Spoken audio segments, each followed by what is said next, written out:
Mark 7 చూద్దాం sir. Mark 7:6 వచ్చింది.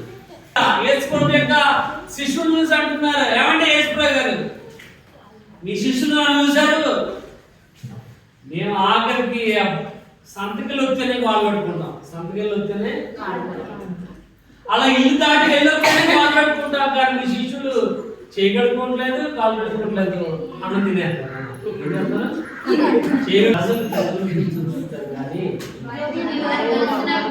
నాకు దూరంగా ఇప్పుడు యేసుప్రభు తన ఫ్రెండ్స్ వైపు మాట్లాడుతున్నాడు. ఎవరి వైపు మాట్లాడుతున్నాడు?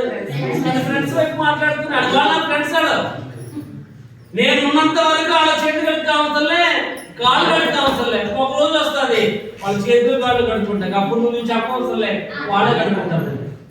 ఇప్పుడు ఎవరి వైపు మాట్లాడుతాడు? ఫ్రెండ్స్ వైపు మాట్లాడుతున్నాడు. అందుకే యోహాను 14:30 హృదయములను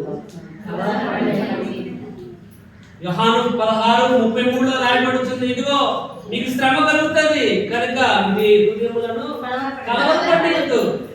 లోకము శ్రమ ఉందని వాళ్ళు ధైర్యపడుతున్నారు, ఎంకరేజ్మెంట్ చేస్తుండే వాళ్ళు.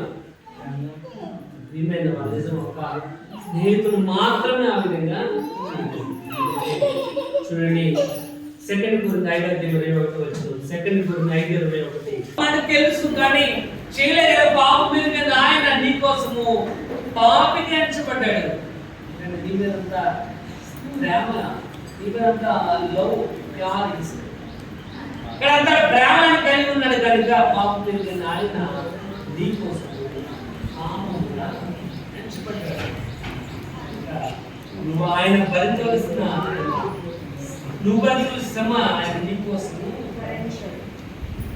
నువ్వు అటువంటి శ్రమ నువ్వు భరించలేవని, అటువంటి శ్రమ లేక చింతలు వచ్చినట్టు తొట్టిల్లిపోతావని నీకంటే ముందుగా ఆయన దాన్ని భరించాడు కనుక పాపం కలిగిన ఆయన నీ కోసము పాపి.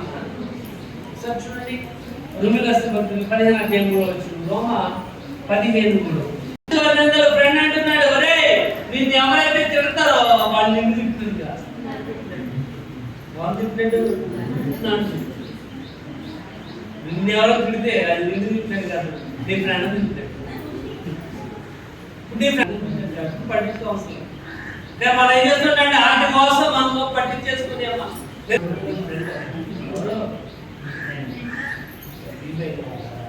దేవుని ఫ్రెండ్షిప్.